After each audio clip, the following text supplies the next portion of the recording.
上集同大家介紹過聖保羅嘅日本區，聖保羅有咁多日本人，自然都會有好多日本餐廳。今集我就喺聖保羅揾食，試下巴西嘅拉麵、烏冬同埋定食，最後更加會睇下巴西同香港嘅放題有幾唔同。記得睇到最後啦！開始之前記得 subscribe 呢一個 channel、comment、like 同埋 share 我哋嘅片，仲有 follow 我哋嘅 IG。事不宜遲，我哋即刻去睇下第一間拉麵鋪。今日咧，我哋嚟到博多一幸社，咁其實呢間咧係一間連鎖嘅拉麵嚟嘅，即係好多地方都有，其實加拿大都有啊。咁咧呢個係一個黑蒜油嘅拉麵。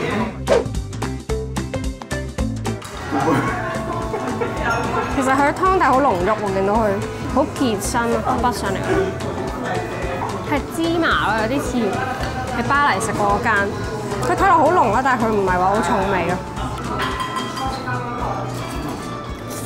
我唔中意博多拉麵，但係都幾好食嘅。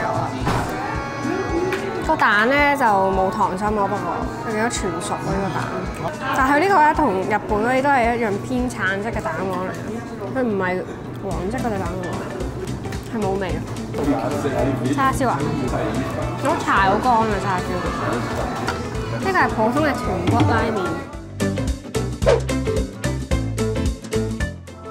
面係食到有陣好嚼嘅，有啲膠質嘅嘢咯，有啲似飲緊花膠湯，但係佢都唔算好濃味嘅。原來連鎖係真係爭啲嘅。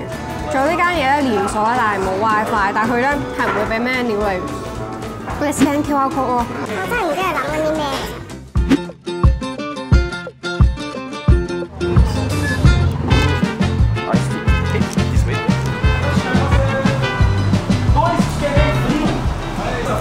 係食煎麵同拉麵嘅，但係今日咧好熱啊，所以我就揀咗煎麵啦。特登嗌咗個凍嘅麵嚟食。咁呢個係一個魚介豚骨嘅湯底。佢呢度嘅蛋咧，同今日晏晝食嗰間一樣啦，都係冇乜色，好淺色而已。但係食落係有味喎。然後咧呢個係碎蝦嚟嘅，頭先俾我咧就話陣間加落去煎粥度一個味會唔同咗。我明，幾似周越個麵，都差好多，真係差好多咩？我覺得個麵底喎似周越個，但係其他鳩屎好多咯，係周越，即係上身嘅。我哋呢個係乾㗎嘛，上身。係咪其實唔係咁樣食㗎？我都唔知點樣食。好味喎呢個都係。其實我就係去過日本一次啦，我真係唔記得日本嗰啲係點樣。但係咧，同香港嗰啲即係日本人開嗰啲，或者日本過江龍嗰啲咧，係幾似啊！嚇，高質啲喎，高質啲啊，鳩屎啲。我諗可能因為香港日本人開嘅係少數，但係呢度日本人開嘅都係多數咯。香港只係以為日本人開就係人吹錯，但係呢度係日本人開最好食咯。係，好大份。成日篤個筷子落去，睇篤到幾深。哇，極深啊！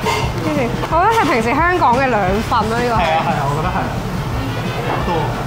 睇下嗰個叉燒，我覺得好神奇喎！我就咁食個叉燒係幾鹹咯，但係咧煎落去咧係唔係好鹹。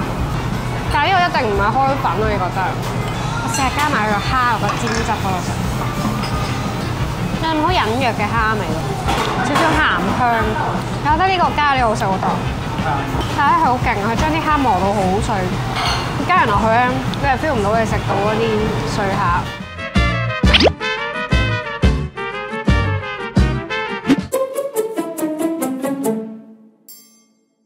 好隱世嘅感覺呢間嘢。其實咧本身諗住去食拉麵嘅，有間好多人食過嘅拉麵，即係好多人推薦嘅拉麵啦。但係咧，我又唔想食啲好大型嘅嘢喎，所以咧就即刻 Google search 揾到附近有間咁隱世嘅鋪頭。咁咧我就嗌咗2個 set 啦，一個就係呢個唐揚炸雞同埋吉列豬扒，豉油吉列豬扒。賣相咧就爭少少啦，其實睇個炸粉已經知咩料啊，大概。跟住有啲乾咯，睇落。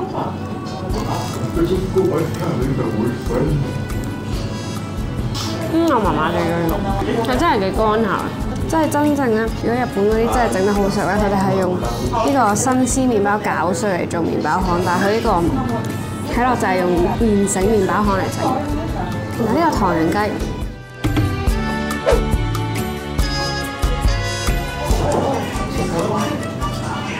呢個好食。呢個雞咧唔乾啊，我覺得，但係唔係好多肉汁啊。不過呢個質素算唔錯，呢個炸雞，但係個豬扒真係咁啲咯。清食師有發功。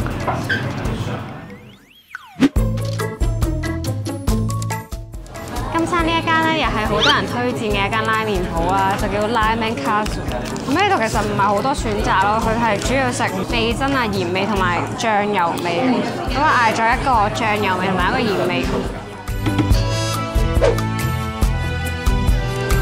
有得俾你揀咧，要1塊叉燒定3塊叉燒，有唔同價錢咁樣樣。都幾鹹下，即係以前食開啲醬油湯底咧都係偏甜啊，但係佢呢個偏鹹。但我覺得唔係好夠味呢個。試埋呢個湯底，鹽味湯底。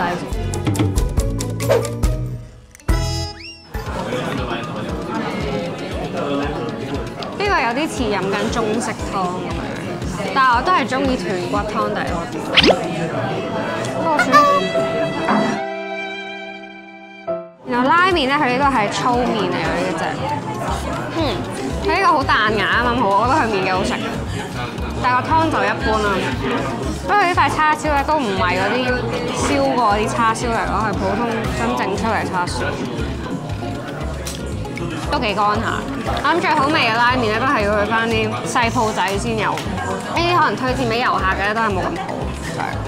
即係琴日食嗰間咧，係間即係日本師傅做啊，得3個員工喺間鋪入面咧，嗰間真係唔錯嗰間。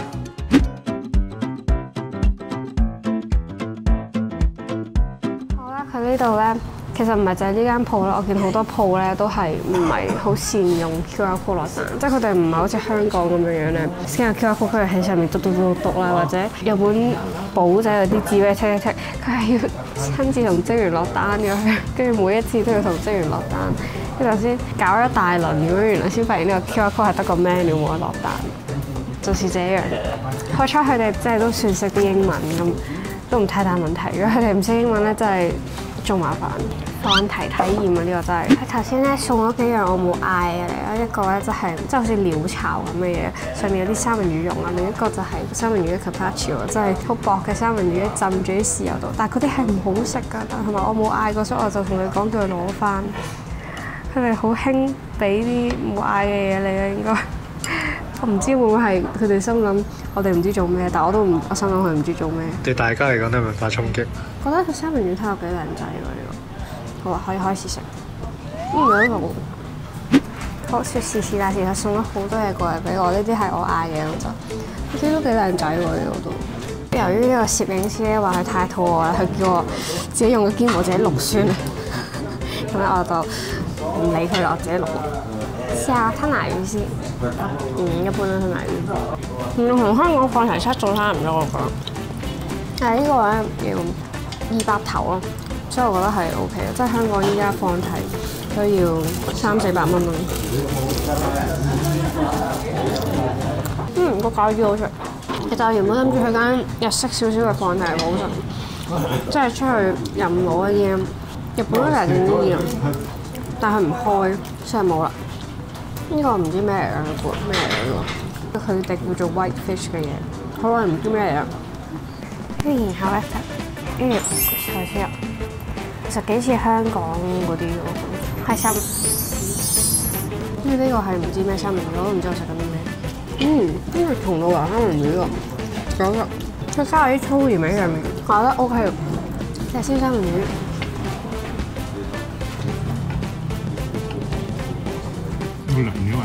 係咁噶啦，一葱三文魚。其實我懷疑佢俾咗啲我都冇嗌過嘅嘢喎，但係可能知我中意食三文魚咧，佢就俾好多三文魚嘅壽司我。仲有呢個石燒三文魚上面有啲菇，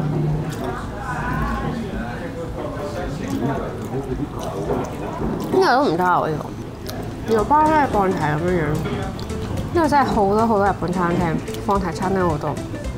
呢間應該係最 top 嘅放題餐廳，有4.8分，同埋TripAdvisor排幾錢？究竟係鬼佬標準低咧，定係佢真係高質咧？因為你香港咧唔會見到放題餐廳嘅評分有4點幾分。其實我已經有少少飽，我係一個食放題一啲都唔抵食嘅人。然後呢個蝦咧有一個鮮紅色嘅汁喎，我完全唔知咩，應該酸甜汁嚟嘅我諗，但係佢呢個完全係血嘅顏色嚟，即係啲人 cosplay 吸血鬼嘅呢個顏色，係一個好奇怪嘅汁。但係佢話炸蝦好食。佢每次落單咧都會問我要唔要勁多嘢啦，即係問我要唔要呢個麵豉湯啊，要唔要呢個卷物啊，即係佢 suggest 幾多卷物俾我，但係我都唔想要。佢應該心諗，哇！黐線呢兩條友真係專嚟食呢個刺身嘅。咁我就俾我哋教香港人點食乾睇。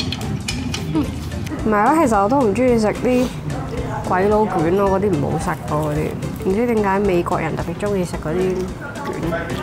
呢個好食過琴日間日本人開嗰個。唔係真事啊？係咪真事啊？你之後已經整穿咗。就因為脆咯。食完咁多壽司刺身咧，係時候食翻啲熱嘢啦。呢個放題必食拉麵。但係我想講咧，佢都幾多餸。但係其實我係想食麵啊，唔係想食餸。佢有蛋啦，有呢個係咪叫竹輪啊？呢個嘢，跟住叉燒啦，同埋有個呢個粉紅色魚蛋。拉麵一睇落都係似啲港式拉麵啊，不過唔緊要，係真係港式拉麵啊，但都唔係得咁差。最搞笑係咪佢個湯底咧同我琴日去嗰間咧差唔多。個叉燒好細塊，啲港式叉燒，跟住個手卷幾肥喎呢真。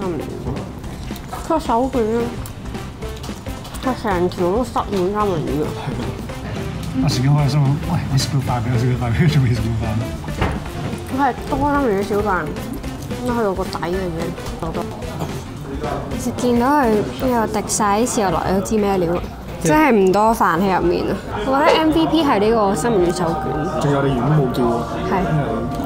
然後仲有呢個放題必食2號牛肉炒麵，試下嚿牛先。唔差喎呢個，但係佢個麵咧，其實同我頭先個拉麵應該係同一款嘅。個麵麻麻地咯，但係啲炒埋一碟嘅嘢咧係好易接受啲唔好食嘅麵。我交翻俾你。好啦，我終於肯嗌甜品啦！佢嘅甜品好似好高質咯，係一個心太軟跟住朱古力雪糕，唔知流唔流心啊？哇，流心嘅喎，真係心太軟嚟嘅喎。食晒個。我數下一個。咁我幾多？因為心太軟嚟好食咯。你要話食甜品又食，唔係，我就一個140再叫翻刺身。佢仲要咧呢個心太軟唔甜啊，咁又唔會咁快滯啊，可以食多嚿都得。好靚。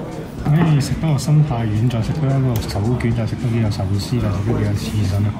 我諗佢應該好驚訝咧，我哋嗌完甜品之後又嗌翻啲手卷、壽司同刺身，跟住我哋又再嗌多咗個手卷。今次咧好似少翻啲魚啊，多翻啲飯。幾多件？唔知道喎。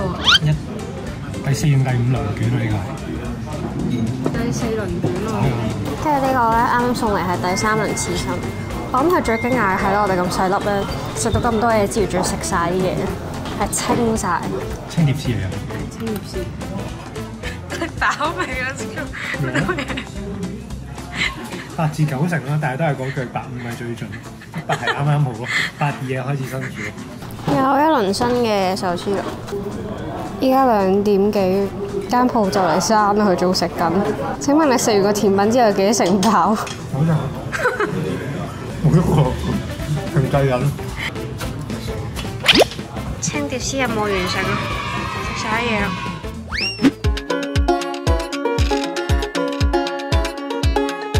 食咗個拉麵啦，食咗個定食啦，食咗放題啦。咁我哋最後呢餐咧就嚟食呢個烏冬。咁呢間烏冬咧其實係喺我哋食嗰間拉麵嗰兩間拉麵隔離嘅啫。但係呢間烏冬係超級高分，所以特登嚟試呢間烏冬。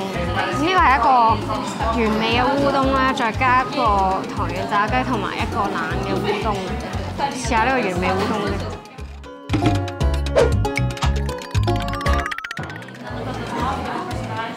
有少少醬油味啦呢個湯，我覺得連呢個烏冬嘅湯都好食過琴日拉麵嗰個湯，跟住仲有啲葱花喺度，因為啲烏冬咧都係手打嘅，啲烏冬係唔差嘅，但係真係唔夠出色咯，真係唔彈牙佢呢個係，我覺得佢湯底仲出色過佢個烏冬。我本身諗住佢呢個係會好彈牙，但係咁試試埋呢個冷烏冬。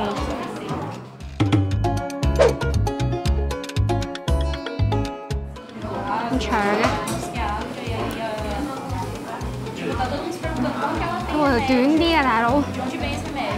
佢冷烏冬有蛋咬喎，我都唔知道，爭完喎呢兩個，但係醬油味唔出咯，呢個佢嘅汁，好似同冇點咁嘅分別。但個冷烏冬唔錯真係。仲有唐揚炸雞，佢呢個咧唔係好似超鼻個唐揚，佢好似 KFC 炸雞。呢個幾 juicy 嘅我覺得，但係真係唔似唐揚呢個，似 KFC 嗰個咩啊？巴辣雞粒。係啊，巴辣雞粒嗰一隻脆皮咯。行晒日本區同埋食完日本嘢，下一集我就會睇下巴西聖保羅嘅另一面，更加會用生命值嚟測試下巴西有幾咁危險，千祈唔好錯過啊！Ciao ciao。